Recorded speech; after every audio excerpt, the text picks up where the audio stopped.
ሰዋሰው ቅምሻ ከሰዋሰው መተግበሪያና ዩቲዩብ ቻናል የተገኙ ቁም ነገሮች የሚቀርቡበት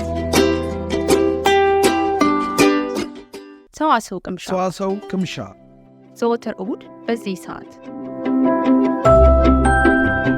ሰላም ጤና ይስጥልኝ። የሰዋሰው ቅምሻ ፕሮግራማችን አድማጮች እንዴት ከርማችኋል? ሰዋሰው ቅምሻ በተለመደው ሰዓት ፕሮግራሙን አዘጋጅቶ ይዞላችሁ መጥቷል።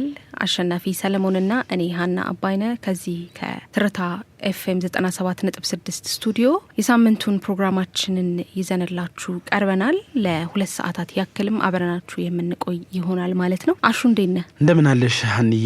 እንደምን አላችሁ የተከበራችሁና የተወደዳችሁ አድማጮቻችን? ሰዓታችንን ጠብቀን ከናንተ ጋር ለ2 ሰዓት ቆንጆ መረጃ ሰጪ አዝናኝ ፕሮግራሞችን አሰናድተን አብረናችሁ መተናል። ሳምንታችሁ እንደምን ነበረ? ምን ይመስላል? በተለይ ደግሞ በጣም ብዙ የተመለከትናቸው ነገሮች አሉ። ባለፈው ሳምንት ከስቱዲዮ ከወጣን በኋላ ዛሬ ድረስ የተለያዩ አዳዲስ ነገሮችን ስንሰማ ነበረ። በሰዋሰው ቅምሻ ፕሮግራማችን ሁሉንም ወደ እናንተ የምናደርስ ይሆናል። ግን ሀኒቾ ሳምንቱ በጣም ብዙ የመኪና አደጋ የሰማንበት ሳምንት ነበር። የመኪና አደጋ ጨምሮ ሌሎችም ብዙ አደጋዎች የሰማንበት ሳምንት ነበረ። ሳምንቱ ቶሎ ነው የሚያልቀው፣ ግን ብዙ ነገሮች ደግሞ ይደርሳሉ አይደለ? በጣም ከምኔው አለቀ ስንል ለመስማት ከባድ የሆኑ ብዙ ነገሮች ግን ይደርሳሉና በዚህ ሳምንትም የሆነው ያ ነበረ።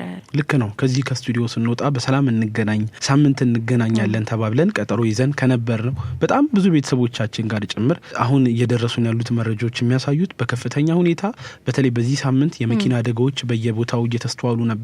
ባሳለፍነው ሳምንት በቃሊቲ አካባቢም አንድ የፐብሊክ ትራንስፖርት 9 ሰዎች ህይወታቸው እንዲያልፍ ምክንያት የሆነ በሰላም አውለኝ ብሎ መግባት ወደ ቤት መመለስ ምን ያህል ትልቅ እንደሆነ ያሳየን።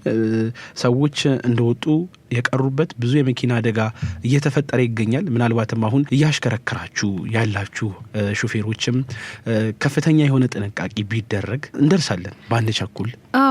በተለይ ደግሞ እኔ ላይ አይደርስም የሚል ሜንታሊቲ ያለው መሰለኝ ሰው እኛም ላይ ሊደርስ ይችላል ብሎ ማሰብና መጠንቀቅ በጣም ጥሩ ይመስለኛልና ከሩቅ የምንሰማው ነገር አይደለም። ይሄ በጣም በቅርባችን የሚደርስ ነገር ነው። ማንም ሰው ላይ ካልተጠነቀቀ እግዚአብሔር ካልጠበቀ ሊደርስ የሚችል ነገር ስለሆነ ሰው ሁሉ ጥንቃቄ ሊያደርግ ይገባል።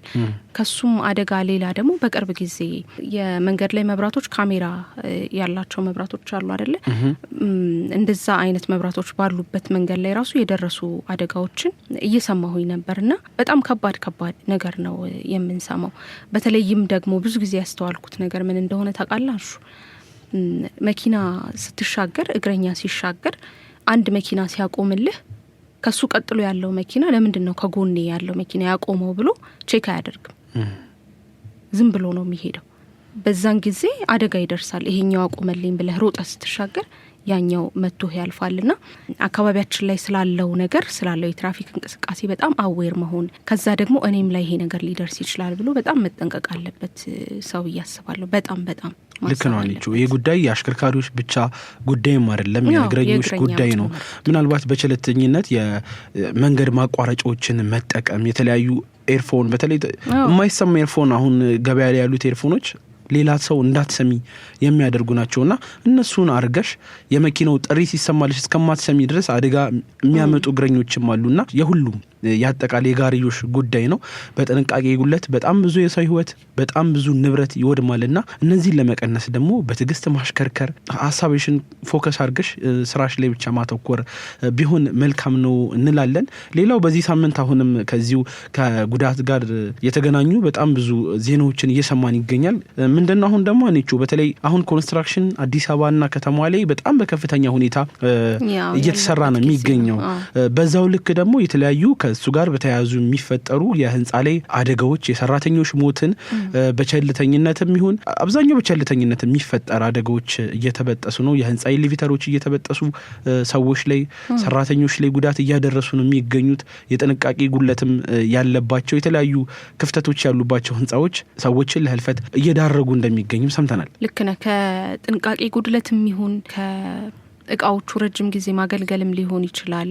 ይሄ ጥንቃቄ በቃ ለነገ የሚባል ነገር አይደለም፣ ሁሉ ጊዜ መደረግ ያለበት ነገር ነውና የሰው ህይወት ነው የሚጠፋው፣ ቀላል ነገር አይደለም። ስለዚህ እንደ ትንሽ ነገር መታየት አለበት ብዬ አላስብም። በተለይ እንደዚህ አይነት ለአደጋ የሚያጋልጡ አይነት ስራዎች ላይ የሚሰሩ ሰዎች ደግሞ አሰሪዎችም ለዚህ ነገር በጣም ትኩረት ሰጥተው ኃላፊነት ተሰምቷቸው ከስራው ያልተናነሰ ትኩረት ቢሰጡት ጥሩ ነው። ጥንቃቄውንም ማለት ነውና የሚመለከተው አካልም አንቺ ይሄንን ቁጥጥር በደንብ ስፋት ሊያደርግበት ይገባል። ምክንያቱም ትንሽ ገንዘብ ለማዳን ብለው የሚቀሩ ነገሮች ትልቅ ዋጋ የሚያስከፍል ጉዳትን ያደረሱ ነውና የሚገኘው በተለይ ሀገራችን ላይ በውጭው ዓለም እንደው የተሻለ ይመስለኛል አይደል እንጂ ኢትዮጵያ ላይ እንደው ሴፍቲ በጣም ትኩረት ሊሰጠው የሚገባ ነገር ነውና በዚህ ምክንያት የሰው ህይወት ሲጠፋ ማየት ደግሞ በጣም የሚያሳዝን ነገር ነው። መቅረት ማስቀረት የሚቻል ነገር ስለሆነ ማለት ነውና እነዚህን የመሳሰሉ አሳዛኝ ነገሮችን የሰማንበትም ሳምንት ነው። ሌሎችም ወሬዎች አሉን በዚህ ሳምንት የሰማናቸው ከሙዚቃ ግብዣ በኋላ መለስ ብለን የምናወራባቸው ይሆናል። ለአሁን ግን ትንሽ በወሬ ስለጠመድናቸው ሙዚቃ እንገባበዝና ተመልሰን እንመጣለን።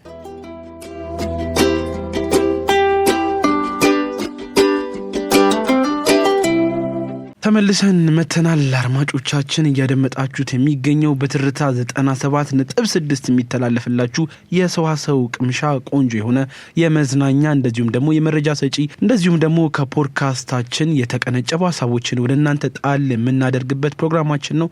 ከኛ ጋር ለ2 ሰዓት አብረን ቆይታ የምናደርግ ይሆናል። እያደመጣችሁን ስላላችሁ እጅግ አድርገን ነው የምናመሰግናችሁ። የሲሳይ ግርማን አራዳ የተሰኘው ሙዚቃን ሰምተን ተመልሰናል። መረጃዎቻችን ይቀጥላሉ።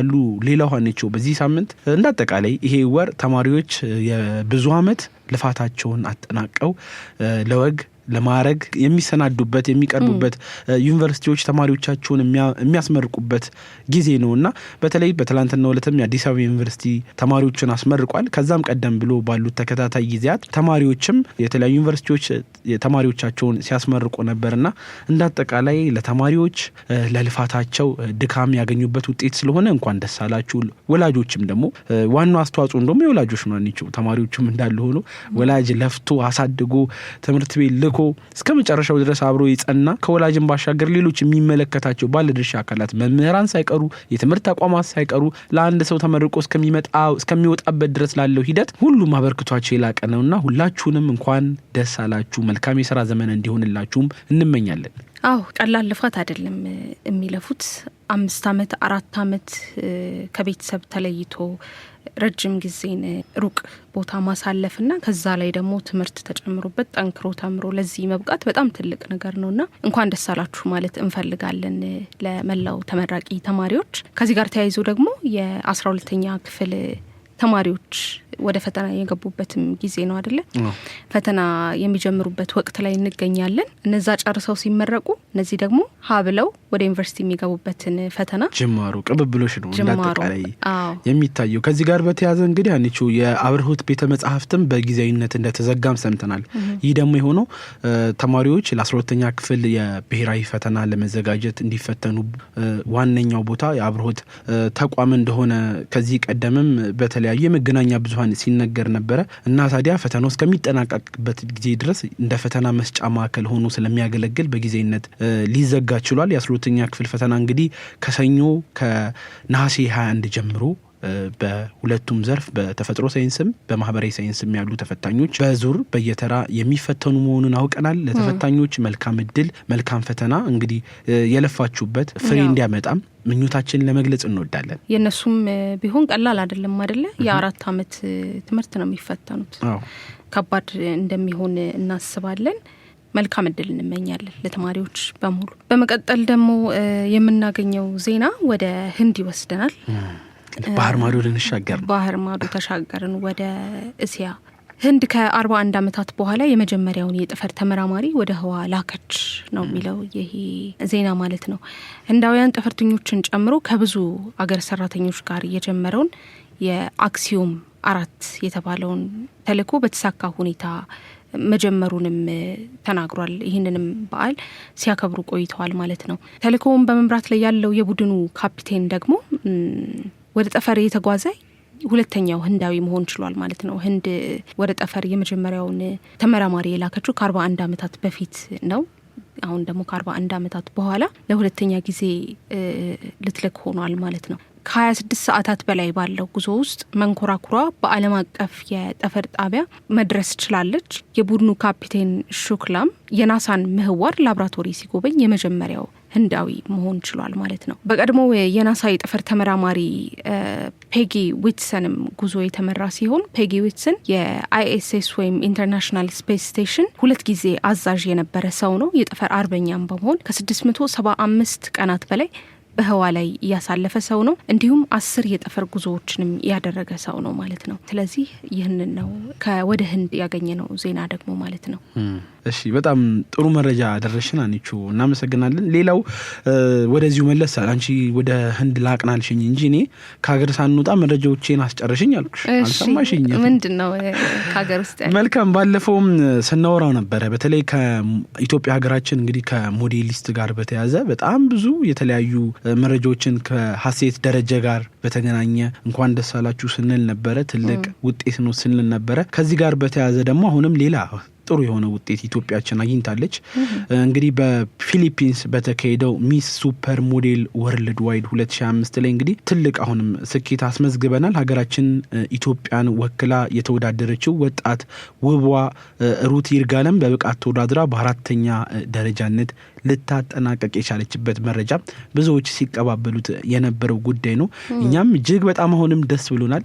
በተለይ ደግሞ በአዲስ ዘርፍ ሀገራችን ኢትዮጵያ በየሄድንበት የምንታወቅበት ኢትዮጵያ የምንባልበት ጊዜ መምጣቱ በጣም ደስ የሚያሰኝ ነገር ሆኖ አግኝተናል ማለት ነው። ታዲያ በዚህ ውድድር እንግዲህ የውድድሩ አሸናፊ የነበረችው የአሜሪካ ተወካይ ጆይ መዋንጊ የተባለች ሴት ስትሆን በዚህ ውድድር ላይ እንግዲህ በማሸነፏ ትልቅ እድል ይዞላት ይመጣል። የዚህ ውድድር ሽልማቶች እንግዲህ እንደየዝግጅቱ ቢለያዩም በዚህ ውድድር ግን ለአሸናፊዋ የዳጎስ ያለ የገንዘብ ሽልማት ከታላቅ የፋሽን ኤጀንሲዎች ጋር የስራን ውል ያካተተ የስፖንሰር ሺፕ ስምምነትንም ጭምር አግኝታለች። ግን ደግሞ የኛም ሀገሯ ሩት ከፍተኛ የሆነ የተለያዩ የስራ እድሎች እንደሚመጣውላት ሀገሯን እንደምታስጠራ እንደምታሳውቅም ጭምር በር የከፈተላት ጉዳይ ነው። አሁንም በድጋሚ ከሀሴት ቀጥሎ ደግሞ ሌላ ብርቱ የሆነች ሴት አግኝተናልና ሁላችንም እንኳን ደስ አላችሁ እንኳን ደስ አለን የሚል መልእክት ለማስተላለፍ እንወዳለን ማለት ነው። ያው እናመሰግናለን ሩት ይርጋለምንም ሀገራችንን ስላስተዋወቀችልን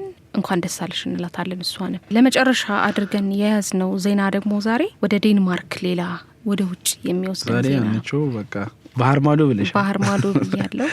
እሺ ከዴንማርክ የሰማነው ምንድነው ዲፕ ፌክን የሚመለከት ነው። ከዚህ ቀደም አውርተንበት እናውቃለን። በነገራችን ላይ ከዚህ ቀደም አውርተንበት እናውቃለን። ዲፕ ፌክ በጣም ዓለማችንን ስጋት ላይ የጣለ ጉዳይ ነው። በብዙ መልኩ ለመጥፎ ዓላማ መዋል የሚችልና በዚህ ምክንያት ብዙ ጥፋቶችን የሚያደርስ ቴክኖሎጂ ሆኗል። እንግዲህ ዲፕ ፌክ ማለት እንግዲህ የአርቲፊሻል ኢንተለጀንስን በመጠቀም የሌሉ ያልተደረጉ የቪዲዮ ምስሎችን ሰርቶ ማቅረብ የሚችል ቴክኖሎጂ ነው። በዚህ ቴክኖሎጂ ምክንያት ደግሞ እንዳልኩ እጅግ ብዙ ጥፋቶች ሊደርሱ ይችላሉ። ይህንን ማድረግ የሚቻል ከሆነ ሰው ያልተናገረውን ነገር አስመስሎ ማቅረብ፣ ባልነበረበት ቦታ ሰውን እንደነበር አድርጎ አስመስሎ ማቅረብ የመሳሰሉ ብዙ ከባድ የሆኑ ጥፋቶች ሊደርሱበት የሚችሉበት ቴክኖሎጂ ነው ማለት ነው። ከአንድ ምንጭ የሰማሁት ዜና እንደውም ምን ይላል መሰለ በዚህ ዲፕ ፌክ በአርቲፊሻል ኢንተለጀንስ የሚፈጠሩ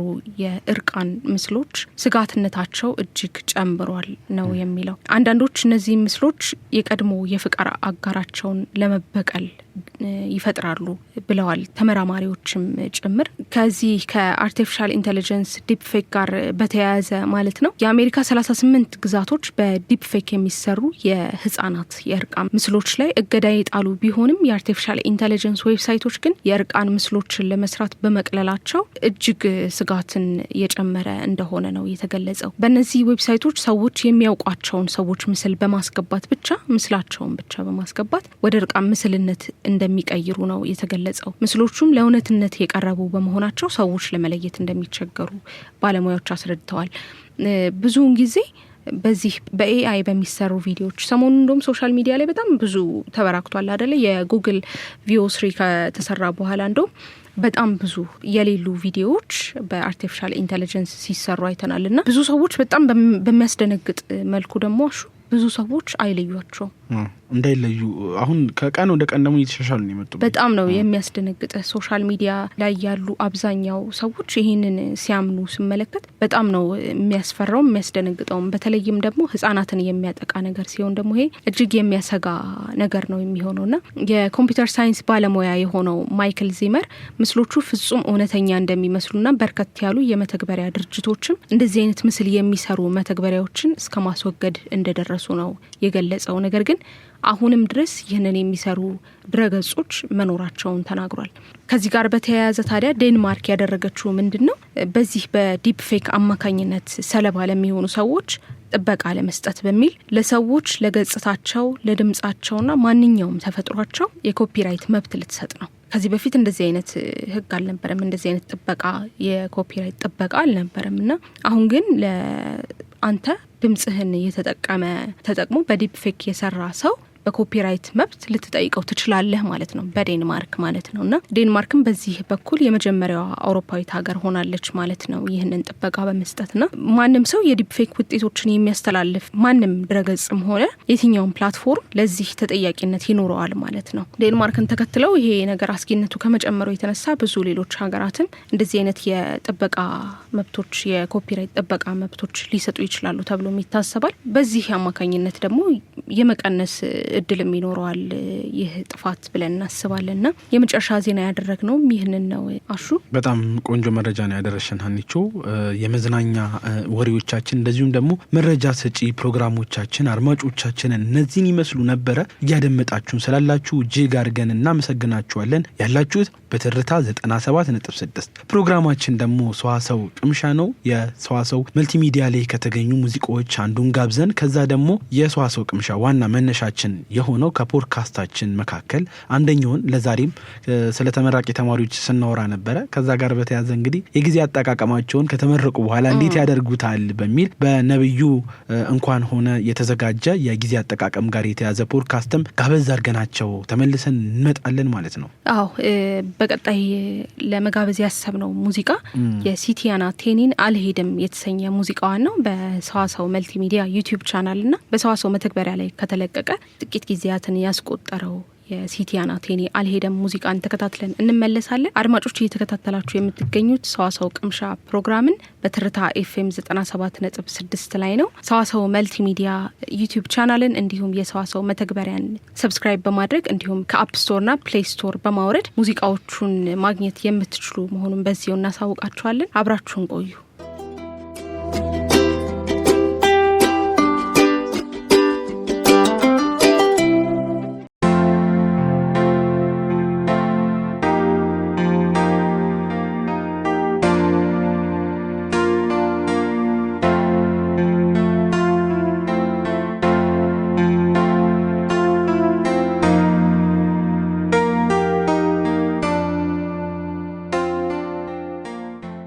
ዛሬ የምንወያየው የፕሮጀክት ጊዜ አጠቃቀምን ወይም ፕሮጀክት ስኬጁል ማኔጅመንት ብለን የምንለውን አስመልክቶ ነው እና እስቲ ወደ ውስጥ ከመጥለቃችን በፊት እንደው ከዴፊኒሽን መጀመርም ጥሩ ስለሆነ እንዴት ታየዋለህ? ዋት ኢዝ ፕሮጀክት ስኬጁል ማኔጅመንት? ለአንተ የጊዜ አጠቃቀምን እንደው እንዴት ዲፋይን ታደርገዋለህ? ፕሮጀክት ላይ እንዴት ትገልጸዋለህ? ከዴፊኒሽን ስንነሳ ስኬጁል ማኔጅመንትን ከየት ልምጣ? ለምሳሌ እኛ በዚህ በኮንስትራክሽን ዘርፉ ላይ ስትመጣ አንድ ኮንስትራክሽን ላይ ለስራ ወይም ደግሞ እንደ አንድ ፕሮኪውርመንት ዶክመንት የምንለው አለ፣ ጀነራል ኮንዲሽን ኦፍ ኮንትራክት። ከዛ ላይ ምን ብሎ ያስቀምጠዋል? ክሎዝ አላክል 41 ላይ መሰለኝ ወርክ ፕሮግራም ብሎ ያስቀምጠዋል።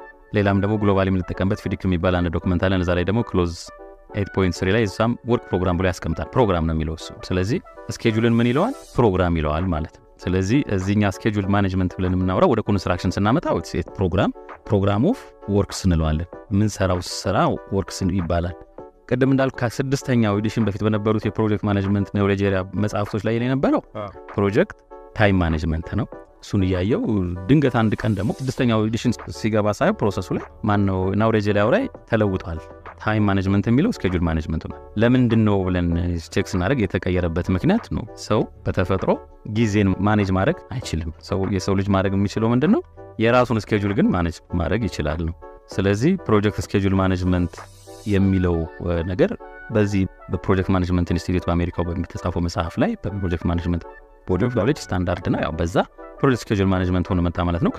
ከዛም ወደዚህ አሁን ፕሮጀክት ስኬጁል ማኔጅመንት እያለን እንጠቀማለን። ስለዚህ ሰዎች ስኬጁል ያወጣሉ። ስኬጁል ማለት አንድ ነገር የሚጀምሩበትና ያንን የጀመሩትን ነገር የሚያጠናቅቁበት፣ በውስጡ ደግሞ የሚሰሩ ስራዎች ዝርዝር ያለበት፣ የሚሰራው የስራው አይነት ወይም ደግሞ ስኮፕ የምንለው ያለበት፣ እያንዳንዱ ስራ ደግሞ የተለያየ ስራ መጀመሪያና የተለያየ መጨረሻ ቀን ስላለው እነዛ በትክክል የሚቀመጡበት እንደ ኢቨንቶች ካሉ ወይም ደግሞ ማይልስቶን የምንላቸው እነዛ በዝርዝር የሚቀመጡበት በሙሉ ፕሮጀክት ስኬጁል ማኔጅመንት ነው ብለን ያ እንግዲህ ብዙ ነገር አጠቃሎ ይይዛል። ለፕሮጀክቱ ትልቅ ግብአት ወይም ደግሞ እንደ ስኬለተን ሆኖ የሚያገለግል ነው። መነሻው ስኮፕ ማኔጅመንት ነው። ወደ ስኬጁል የሚያመጣን ስኮፕ ዲፋይን ካረክ በኋላ ነው ወደ ስኬጁል ማኔጅመንት የምትመጣው። ስለዚህ እዛ ውስጥ የምትሰራቸው ይሄ ወርክ ብሬክዳውን ስትራክቸር የምንላቸው አሉ፣ በኋላ የምንመለከታቸው። ከዛ በኋላ ያንን ተከትሎ ይላል ማለት ነው። እንግዲህ በትክክል መልሼው እንደሆነ አላውቅም። እንግዲህ እርሱ እንትን ያደርጉልኛል። ስራዎችን ኖርማሊ ምላት መደጋግማት ኮንሴፕት ነች። ስራን እንደው በግርድፉ ሁለት ቦታ ብንከፍለው ዓለም ላይ ያለውን ስራ ሁሉ የፕሮጀክት ስራ ወይም ፕሮጀክት ወርክና የኦንጎይንግ ኦፕሬሽናል ወርክ ወይም ቀጣይነት ያለው ስራ ብለን እንከፍለዋለን ማለት ነው። ፕሮጀክት ደግሞ ባይትስ ዴፊኒሽን አዝ ዴፊኒቲቭ ስታርት እና ዴፊኒቲቭ ፊኒሽ ዴት አይደል? So that's where the schedule comes. ምክንያቱም ፕሮጀክቱ መነሻና መዳረሻ ቀን ስላለው መሀል ላይ አሁን እንደገለጽከው ዲፍረንት ማይልስቶኖች ስላሉ so that's project schedule management። ስለዚህ እዚህ ላይ ኪ ኮምፖነንት ብለህ የምትላቸው ነገሮች ምንድን ናቸው? እንዴት ብለው ነው አንድ ሰው አንድ ፕሮጀክት ማኔጀር ወይም ደግሞ ቲም ለፕሮጀክቱ ፕሮጀክት ስኬጁል ዴቨሎፕ ሲያደርጉ there are some components አይደል የምናያቸው በትክክል እና እነዛ ላይ እንደው ኪ ኮምፖነንትስ ብለህ የምትላቸው ነገሮች ካንተ ፖይንት ኦፍ ቪው ምን ይመስላል? እንግዲህ ፕሮጀክት ስኬጁል ማኔጅመንት ውስጥ ከመግባት በፊት ወይም ደግሞ ስኬጁል ለማድረግ የመጀመሪያው ስኮፕ ዲፋይን ማድረግ ያስፈልጋል። ያ ስኮፕ ማለት የሚሰራው ስራ ማለት ነው። አብዛኛውን ጊዜ ያው በኮንስትራክሽን ስራ ላይ ስለቆየሁኝና ብዙም እንትን የኮንስትራክሽን ላይ ልምድ የኮንስትራክሽን ላይ ስለሆነ በፕሮጀክት ኮንስትራክሽን ማኔጅመንት ዲፋይን ተደርጎ ነው የሚመጣል። ያ ማለት ቴክኒካል ስፔሲፊኬሽን የምንለው አለ ወይንም ደግሞ ስፔሲፊኬሽን የምንለው አለ። ስለዚህ ያ ተሰርቶ ተዘጋጅቶ እንደ ሪኳየርመንት ተደርጎ ነው የሚመጣው። ስለዚህ አንዱ ስኮፕ ዲፋይን ማድረግ ነው፣ ፕሮጀክት ስኮፕ ማኔጅመንት እንለዋለን። ሌላው ደግሞ ሪኳየርመንት ማኔጅመንት ነው። ስለዚህ ፕሮጀክቱ ምን ሪኳየር ያደርጋል የሚለውን በትክክል ይቀመጣል። ስኮፕ ዲፋይን ከተደረገ በኋላ የሚቀጥለው ወርክ ብሬክዳውን ስትራክቸር ነው፣ ወይም ደግሞ ልክ እንደ አንድ ኦርጋናይዜሽን አንድን ስራ በታትኖ ማስቀመጥ ነው። ለዚህ ሁሉ ጊዜ ጥሩ ምሳሌ የሚሆነው አንድ ሰው ስጋ ቢያምረው በሬ ቢገዛ በሬውን በቁሙ አይበላው። ስጋ ቢያምረው የሚሄደው ባል የመጣው ነው እንግዲህ ስኬጁል አድርግ። ስለዚህ ምንድነው የሚሆነው? መጀመሪያ በሬው ምንድነው የሚሆነው? ቄራ ነው የሚሄደው። በብልቱ ተደርጎ ይመጣል። ስለዚህ ወደ ሜጀር ታስክ ወርክ ፓኬጅ ሆኖ የት ይመጣል? ስጋ ቤት ይመጣል ማለት። ስጋ ቤት ስጋ ለገዛም ብሄድ ከዚህኛው ቁረጥልኝ ከዚህኛው ቁረጥልኝ፣ ብዙ የስጋ ብልት ስለማላቅ ማለት እሺ ከዚህኛው ቁረጥልኝ ይላል። አሁን ሙሉን ሽንቱን ወስዶ ይግጠው። ስለዚህ ምንድነው ያደረገው? ለምሳሌ ሻኛ ከፈለገ ከሻኛው ላይ፣ ዳዊት ከፈለገ ከዳዊቱ ላይ፣ ለጥብስ ከፈለገ ለጥሬ ከፈለገ ያደርግና ከዛ በኋላ ያ ለብቻው ተከትፎ መጥቶለት ጠረጴዛው ላይ ሄድና ቁጭ ብሎ ምን ያደርጋል? መብላት ይጀምራል። ቤት እስከሚደርስ ኤክስኪዩተብል እስከሚሆን ስራም ኤክስኪዩተብል ነው የምንለው። አፍ ውስጥ ሲገባ የሚያስጋ ምንድነው? ኤክስኪዩተብል። ይህንን ብሬክዳውን ማድረግ ነው ስራው ማለት ነው። WBS ማለት እንደዚህ ነው ማለት ነው። ስለዚህ እስከ ዴሊቨሪብል ኦሪየንትድ ነው ይለዋል። ወይም ዲፋይንድ ስታርት ዴት፣ ዲፋይንድ ስቴት፣ ዲፋይንድ ፊኒሽ ዴት ኤንድ ኮምፖነንትስ ይኖሩታል፣ ኮስት ይኖረዋል፣ ሪሶርስ ይኖረዋል። እኔ እንደውም በእኛ ሀገር ማስተውለው መስነፍ ነው። እንደዚህ ብሬክዳውን አናደርግ በግርድፉ አለ አይደለ? በጥቅሉ ነው ስራዎችን የምናያቸው፣ የምንወያይባቸው፣ ዋጋ ምን ተምንላቸው፣ ሰዎችንም አሳይን የምናደርገው ዝርዝር ውስጥ ነው ግን ከይዞ ያለው። ሁልጊዜ አባባል አለ እንደሱ። ምንድነው? God is in the detail ይባላል። ሰዎች በተቃራኒው ይሉታል ብዙ ጊዜ። ትክክል። ስሙን አጠራውም አይደል? እንዴ ዲቴይል ውስጥ ያለው እዛ ጋር ነው። ምክንያቱም እያንዳንዷን ነገር ማኔጅ የምናደርገው እንደሱ ነው። ቤቴ ላይ ለምሳሌ አንድ ምግብ ተሰርቶ ሲመጣል ወይም ደግሞ ተዘጋጅቶ ሚዛን ፕላስ ወይም ደግሞ ከኪችኑ ሲመጣ ወደ ረጅም ቫልዩ ቼን አልፎ በጣም ብዙ አልፎ ነው የሚመጣው። ከዚህ ወይ ባለፈው ላይ ሰማሁም ላይ ሊኖር ይችላል። ይሄ አንተ ለምትበላው ሽሮ የሚገባው በርበሬ እንደ ግባት ዛሬ ነው የሚዘጋጀው። ገና ውጪ ተሰጥቶ ሽሮ ውጪ ተሰጥቶ ቆይቷል። አዘር ወርክ ፓኬጅ ሆኖ ሲሰራ ተሰርቶ ቆይቶ ነው መጨረሻ ላይ አንተ ጋር ይመጣው እና ያ ፕላን ነው። ያ ፕላኒንግ ነው፣ ስኬጁል ነው። በቃ በርበሬ፣ ሽሮ፣ ኢቭን ጤፍም ብትለው እንደዛው ነው እና ቀድሞ የሚዘጋጅ ነው። የኛ ስፔሻሊ የኛ የኢትዮጵያውያን ባህል ነው ብዬ ለብቻ አስባለሁ። በየቀኑ እየገዛ ነው አንገባም የምንበላውን ነገር እኛ እንደሌለዋለን። ኦኬ ያው አደራጅተን አዘጋጅተን ከዛ ላይ የወሰድን እያነሳን የቆነጠርን ነው የምንሰራው። ጥሩ አምጥተዋል። ኪ ኮምፖነንትስ ብለን መነሻው ስኮፑ ነው ወደ ዙ። ሁለተኛው ሪኳየርመንቱ ኢት ሃዝ ቱ ቢ ሪሊ ቬሪ ዲቴይልድ ሆኖ መሰራት አለበት ብለሃል። ሌላው ስኮፑን ወይም ስራውን ሶ ቱ ስፒክ ወደ ትናንሽ ዴሊቨሬብል ኦሪየንትድ አድርጎ ብሬክዳውን ማድረግ አለብን። እሱ ጋር እንዲያስታወሰኝ ነገር ፕሮጀክት ፕላን ሲደረግ ወይ ፕሪዲክቲቭ ወይንም አዳፕቲቭ ዘዴ ተጠቅመን እንሰራለን አይደል? ለፕሪዲክቲቭ ነው WBS የምንጠቀመው ሞስትሊ የተለመደው ለሱ ነው። ለአዳፕቲቭ ፕሮጀክት ማኔጅመንት ዘንድሮ አጃይል ለምንላቸው ደግሞ ባክሎግ እንጠቀማለን ማለት ነው። እሱም ቢሆን ዲኮምፖዚሽን አለው። ስራዎቹን እስከ ጉርሻ ድረስ ብሬክዳውን የማድረግ ኒድ አለው። ከዛ በዛ መሰረት ስንቀጥል እስቲ በዛ መሰረት ስትቀጥል የወርክ ቮሊዩም ማወቅ ወይም ደግሞ የስራውን መጠን ማወቅ ነው። ኦኬ የስራውን መጠን ማወቅ የሚረዳ ምንድነው? ለዛ ስራ የሚያስፈልገውን ሪሶርስ እንድታውቅ ያደርጋል። ሪሶርስን አወቅ ማለት ደግሞ ያ ሪሶርስ ያንን ስራ ለመስራት በምን አይነት ፐርፎርማንስ ነው የሚሰራው ነው። ስለዚህ ምን ታገኛለህ ማለት ነው? ዲዩሬሽን ወይም ደግሞ ስራው የሚጠናቀቅበትን ጊዜዋን ዲዩሬሽን የምናትን ነገር እናገኛለን። ያቺን ዲፋይን እናደርጋለን። ያቺ ዲዩሬሽን ደግሞ ምንድነው የምትገኘው? በፐርፎርማንስ ነው። ፐርፎርማንስ እሱ ጋር እንደው ለማስታወስ የሚያህል ወይንም በደንብ እንድታብራራልኝ፣ አንድን ስራ ማኑዋሊም ልንሰራው እንችላለን፣ አውቶሜት ልናደርገው እንችላለን። ሪሶርስ ብለህ የምትለኝ እንግዲህ የሰው ሀብትንም ሪሶርስ ነው የምንለው። ሌሎች ማሽነሪ፣ ሌሎች አላቂ እቃዎች ኢንፑትስ አድርገን የምንይዛቸው ፊዚካል ሪሶርስስ አር ኦልሶ ፓርት ኦፍ ሪሶርስ። አውቶሜሽን ከተጠቀምን ዲፍረንት ታይፕስ ኦፍ አውቶሜሽን ኢቭን ማሽነሪ መጠቀም የአውቶሜሽን አካል ነው።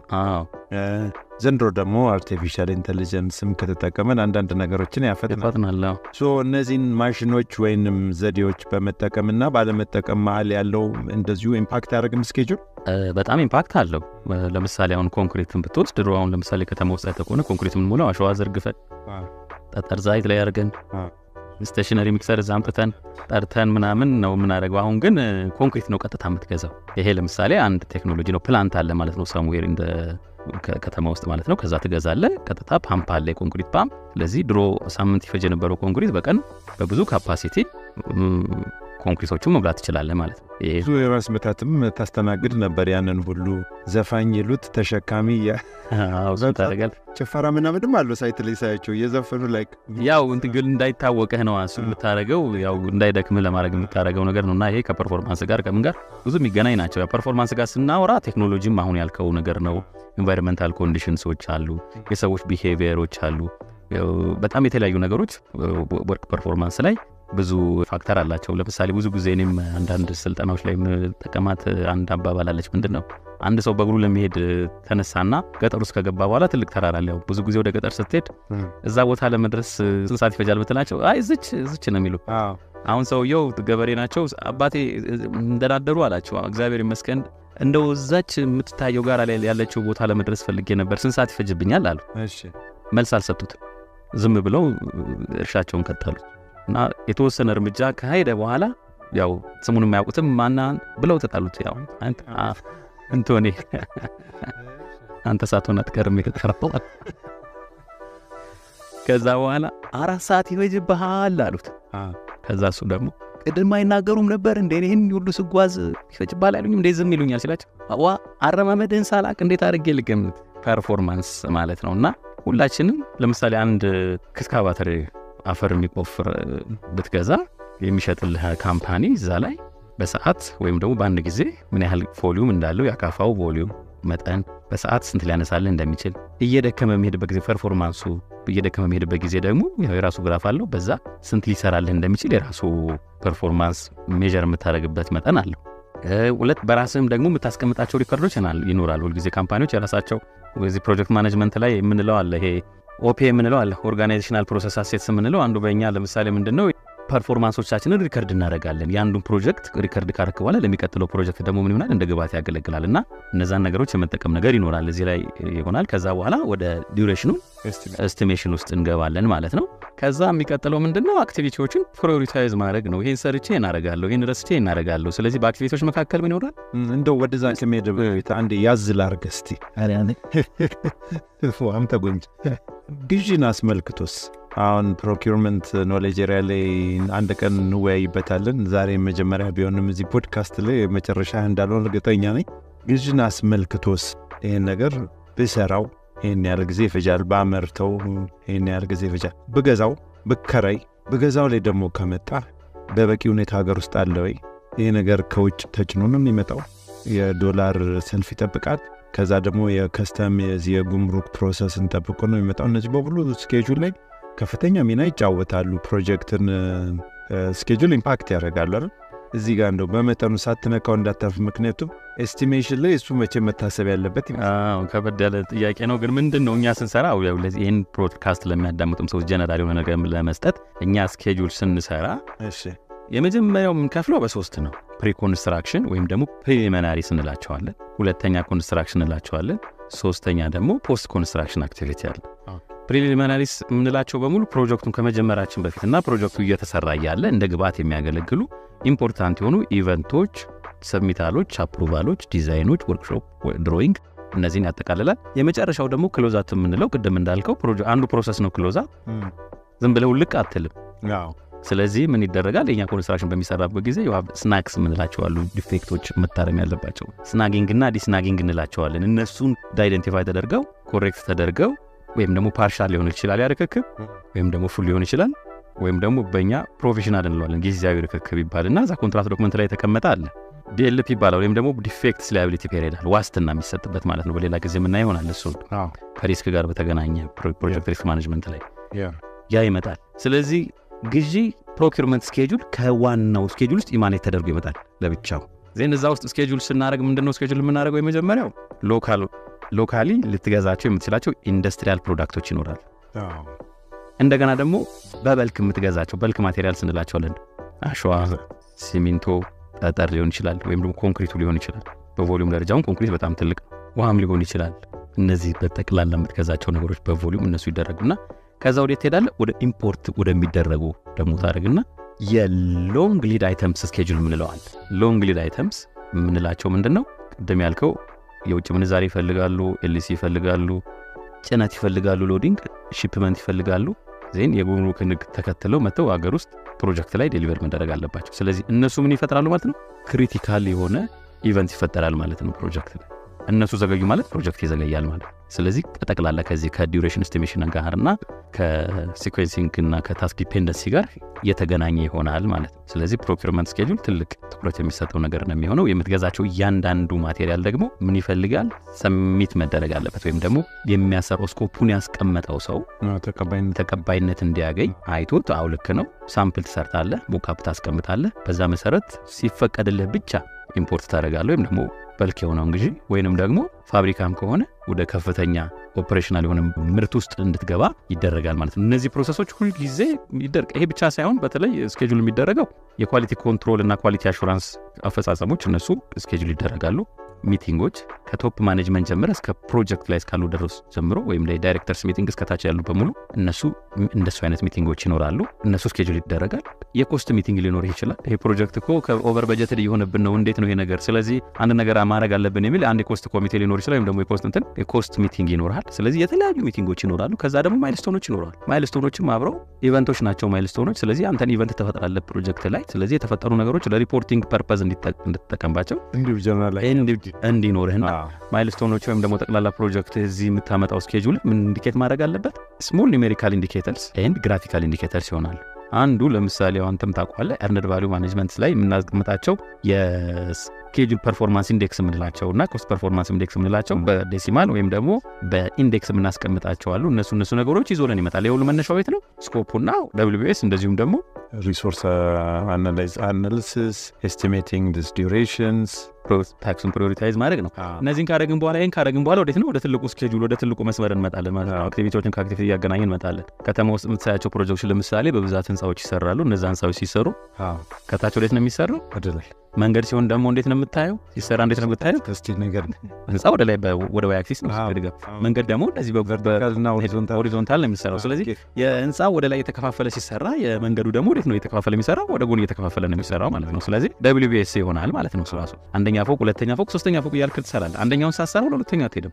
አንደኛውን ሳሰራ ሶስተኛ ሰራ ማለት ሁለተኛ በመሀል የለም ማለት ነው። ስለዚህ ክሪቲካል ታስክ ወደሚለው ያመጣል። ክሪቲካል ፓዝ የሚለውን ነገር ይዞልን ይመጣል ማለት ነው። ክሪቲካል ፓዝን ለማወቅ ያው ዲፔንደንሲ አናሊሲስ እያልን የምንላቸው ነገሮች አሉ። አይ ቲንክ ኮምፖነንት ስለሆነ የምንወያየው ከመሄዳችን በፊት እነዚህን 4 ዲፔንደንሲስ አሉ አይደል? እዚህ ጋር አናላይዝ ስናደርግ አንዱ ኢንተርናል ዲፔንደንሲ ብለን የምንጠራው ነው። እዛው ድርጅት ውስጥ ፕሮጀክት ውስጥ ያለ ዲፔንደንሲ ነው። ሁለተኛው ኤክስተርናል ዲፔንደንሲ የምንለው ከሶስተኛ አካል ጋር የተያዘ ከድርጅቱ ውጭ ያሉ ዲፔንደንሲዎች ናቸው። ሶስተኛው ዲስክሪሽነሪ ዲፔንደንሲ ብለን የምንጠራው ራስህ ስራውን የትኛውን ቀደም ብሰራ የትኛውን ባቆየው በራስህ ፍቃድ የምታንቀሳቀሳቸው ዲስክሪሽነሪ ዲፔንደንሲ እናያለን። ከዛ በተረፈ ማንዳቶሪ ዲፔንደንሲ ብለን የምንጠራቸው ላይ ከሃርድ ሎጂክ ብለን የምንጠራው የግድ አሁን የጠራው አይነት አንዱ ሳይልክ ሌላኛው የማያስቀጥልበት እነዚህን ሁሉ we have to put them into consideration ማለት ነው። እነዚህ በጠቅላላው እንደዚህ ነው የሚሆኑት። እነዚህ ከፋፈሉና ወደ ኢንጂነሪንግ ስትመጣ ያው የተለያዩ ዲፔንደንሲዎች ይፈጠራሉ። ዲፔንደንሲ ብቻ ሳይሆን የሚፈጠረው ኮንስትሬንቶችም ይፈጠራሉ። ኮንስትሬንት የምንላቸው ይፈጠራሉ። በኖርማል ህይወታችን ላይ ያለው አንዱ ኮንስትሬንት ፍሌክሲብል ኮንስትሬንት ላይ ያለን ሁላችንም ያር ኦን ዘ አሱን አስ ፖሲብል ኮንስትሬንት ከእንቅልፍ እንደተነሳ አልጋህን ማንጠፍ ነው ወይስ አሱን አስ ፖሲብል ኮንስትሬንት ነው? አንድ ደቂቃ ቆይ ወይም ደግሞ 2 ሰዓት ከመሆኑ በፊት አልጋህን አታንጠፍ አትባል። ስለዚህ ኮንስትሬንት ስለዚህ በራስ የሚመጣ ነው። እነዚህ ነገሮች ያው ኮንስትሬንት ይሆናሉ። ሌላ ደግሞ ቴክኖሎጂካል የሆኑ ኮንስትሬንቶች ሊመጡብህ ይችላሉ። ለምሳሌ በእኛ አንድ የሰራኸው ስራ 5 ቀን ወይ 7 ቀን ወይ 14 ቀን ከመቆየቱ በፊት ለአገልግሎት መዋል የለበትም ልባል ይችላል። ወይም ደግሞ የሚቀጥለውን ስራ እንድትሰራ ላይ ፈቀደልህ ይችላል። ያ ኮንስትሬንት ይሆናል። ኢንዱስትሪ ስታንዳርድ ነው። ብዙ ቴክኒካል ዶክመንቶች አሉ እዚህ ጋር ለእንትን ማተላቸው። ስለዚህ ያው ትጠብቃለህ ማለት ነው። ልክ ቤት ውስጥ ማሆኑ አንድ ወጥ ቢሰራ ለምሳሌ ሳይቁላላ ዘይት ወይ ደግሞ በርበሬ አጨምር ማለት ዋላ አልጣፈጠኝም ልትል ፕሮጀክት አንሰክሰስፉል ነው የሚሆነው። ዴሊቨሪብሉ ላይ ችግር ይኖራል ማለት። ስለዚህ እንደዚህ አይነት ነገሮች ኮንስትሬንት ይሆናሉ። ዲፔንደንሲ ይኖራል ማለት ነው።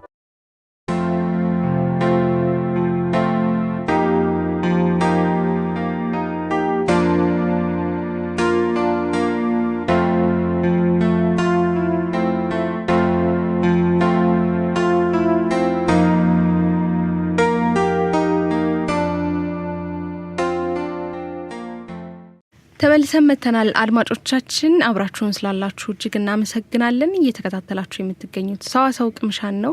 ከሰዋሰው ፖድካስቶች ኔትወርክ የተቀነጨበ ስለ ጊዜ አጠቃቀም የሚያወራ የፕሮጀክት ማኔጅመንት ፖድካስትን ጋብዘናችሁ ተመለስን። ነብዩ እንኳን ሆነ የጊዜ አጠቃቀምን በተመለከተ አንዳንድ እውቀትን ያስጨብጣሉ ብሎ ያሰባቸውን ጉዳዮች አካፍሎናል። እንደተዝናናችሁበት እንደተማራችሁበትም ተስፋ እናደርጋለን። ሰዋሰው ፖድካስቶች ኔትወርክ ዩቲዩብ ቻናልን ሰብስክራይብ በማድረግ እንዲሁም የሌጋል ፕላስ ፖድካስት ዩቲዩብ ቻናልንም ሰብስክራይብ በማድረግ ተመሳሳይ ፖድካስቶችን ማግኘት ትችላላችሁ። በመቀጠል የምንሄደው ደግሞ ወደ ሳምንቱን በታሪክ ወሬያችን ይሆናል ማለት ነው። በሳምንቱን በታሪክ ከሆኑ ሁነቶች ወደ ኋላ ደግሞ ትንሽ መለስ ብለን የነበሩ ክስተቶችን እናስታውሳችኋለን። ከነዛ መካከል ደግሞ እንደተለመደው ሀኒቾ ከመጀመሪያዎቹ እንግዲህ በቀደም ተከተል ታደርሽናለሽ ማለት ነው።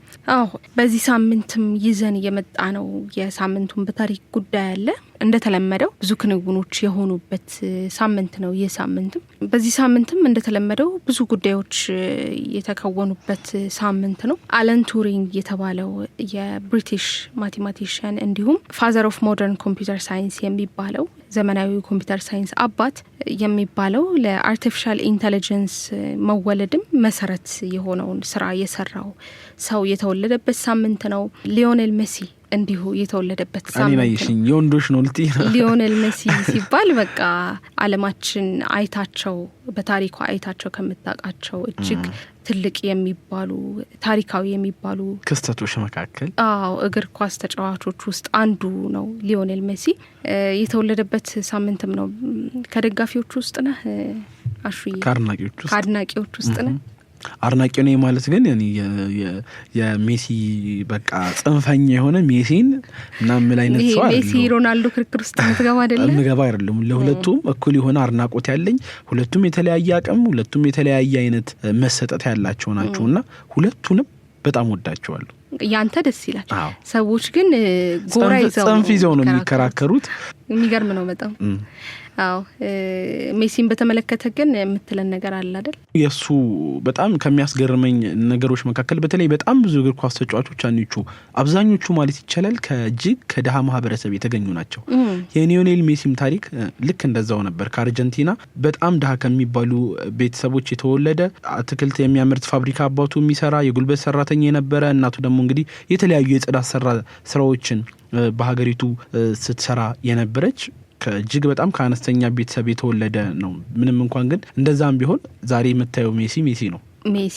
ዛሬ የምታየው ሜሲ ነው። በተለይ በአርጀንቲና ጎዳናዎች ላይ ጭምር እግር ኳስን እጅግ በጣም ሲጫወት የነበረ፣ በባርሴሎና ደግሞ እግር ኳስን ከፍ አድርጎ ለዓለም ያሳየ፣ እድሜው ዛሬ እዚህ ደርሶ እንኳን ጥበቡ ያልቀነሰ፣ አሁን በአሜሪካ ኢንተር ማያሚ ነው እየተጫወተ የሚገኘው። ዛሬም ቢሆን ዓለም አይኑን ከፍቶ የሚመለከተው እግር ኳስ ሲባል እሱ ብቻ የሚመስለው ጭምር ያለበት ኮከብ፣ የአንድ ጊዜ ኮከብ ተወለደ ተብሎ ዛሬ ድረስ አድናቂዎቹ ወዳጆቹ አንዳንድ ጊዜ ከሰው በላይ ሲወዱት የተመለከትነው አይነት እግር ኳስ ተጫዋች ነውና ባሳለፍነው ሳምንት ልደቱ ነበረ። ከነበሩት ታሪካዊ ክስተት እንዲባል የሚያስቻለው የሱ አቅም፣ የሱ ኮከብነት እግር ኳስ ላይ የዚህን ያህል መጽናትና የዚህን ያህል የተለየ መሆን ነውና ሜሲ እንኳን ተወለድክ ደጋፊዎቹ ሃፒ በርዝዴይ ባሉት የሜሲ አድናቂዎች በሙሉ። የሚቀጥለው የሳምንቱን በታሪክ ወሬያችንም አሹ ከኳስ አይወጣም። በጁን 29 1958 ዓመተ ምህረት ብራዚል ስዊድንን 5-2 በሆነ ውጤት አሸንፋ በታሪኳ የመጀመሪያው የሆነውን የዓለም ዋንጫ የወሰደችበት ሳምንት ነው። ይህ ሳምንት ብራዚል በዚህ ጊዜም እጅግ ተወዳጅ ክለብ የነበረበት ጊዜ ነው። እግር ኳስ ሲባል እንደውም እኮ ከሚነሱ አገራት ግንባር ቀደሟ ብራዚል ናት አይደለ? ከብራዚልም ብዙ ታሪክ የማይረሳቸው ተጫዋቾች እንደወጡ የሚታወቅ ነው። ታዲያ በዚህ ጨዋታ የተጫወቱት ጨዋታም The Beautiful Game ተብሎ በብዙዎች ዘንድ ይታወቅ ነበረ። ይህን የዓለም ዋንጫ የወሰዱበት ጨዋታ ማለት ነው። የጨዋታው ኮከብም የመሃል ተጫዋች የነበረው ኤድሰን አራንቴስ ዶ ናሲሜንቶ ይባላል። ይህ ሰው ማን እንደሆነ ታውቃላችሁ? ፔሌ ነው። ያው የፔሌ ስም እንደዚህ ረጅም መሆኑን እኔ ራሱ በቅርብ ነው ያወቅኩትና ፔሌ ተብሎ የሚታወቀው በብዙዎች ዘንድ ተጫዋች ነበረ። የመሃል ተጫዋች የነበረው የጨዋታው ኮከብም የነበረው ማለት ነው። ኤዲሰን ብሎ ስም የሰጠውም አባቱ ከአሜሪካዊው የፈጠራ ባለሙያ ቶማስ ኤዲሰን በመነሳት ነበረ። አባቱ ዲዲ ነው፣ የእግር ኳስ ተጫዋች ነበረ። ታዲያ የፔሌ እናት ባሏ በኳስ ጨዋታ ገንዘብ ለማግኘት እንደሚቸገር ታይ ስለነበረ ፔሌን እንዳይጫወት ተከለክለው ነበረ። ነገር ግን ፔሌ በብዙ ትግል በ14 ዓመቱ ፕሮፌሽናሊ መጫወት ጀመረ። በ1958 ዓመተ ምህረትም ፔሌ ገና በ17 ዓመቱ የዓለም ዋንጫን አነሳ ማለት ነው። ብራዚልም በ1962 እና 1970 ሁለተኛና ሶስተኛ የዓለም ዋንጫዋን መውሰድ ችላ ነበረ። ታዲያ በዚህ ሳምንት የሆነውም ክስተት የመጀመሪያ ዋንጫዋን የዓለም ዋንጫዋን ያገኘችበት የ1958ቱ የጁን 29 ክስተት ነው ማለት ነው። ሌሎችም ብዙ የሳምንቱን በታሪክ ጉዳዮች የደረሱበት ሳምንት ነው። ይህ ሳምንት ጁን 26 ለምሳሌ 2009 ዓ.ም ላይ ኪንግ ኦፍ ፖፕ የሚባለው ማይክል ጃክሰን በ50 ዓመቱ ህይወቱ ያለፈበት ሳምንት ነው። ጁን 29 2007 ዓ.ም ደግሞ አፕል ለመጀመሪያ ጊዜ የመጀመሪያውን አይፎን ለህዝብ ያስተዋወቀበት ሳምንት ነበር ማለት ነው። ይህን ይመስላል የሳምንቱን በታሪክ ፕሮግራማችን። ደግሞ ሙዚቃ በድጋሚ ተከታትለን እንመለስና ለዚህ ሳምንት የያዝነው የድንቃድንቅ ወሬ ደግሞ ወደ እናንተ የምናደርስ ይሆናል። የዶናት ተክሉን ውብ ዓለም የተሰኘ ሙዚቃ ተከታትለን ስንመለስ ወደ ቀጣዩ ፕሮግራማችን እንሄዳለን ማለት ነው። አብራችሁን ስላላችሁ አድማጮች እጅግ አድርገን እናመሰግናለን። አሁንም አብራችሁን እንድትቆዩ ግብዣችን ነው። ወደ ሙዚቃው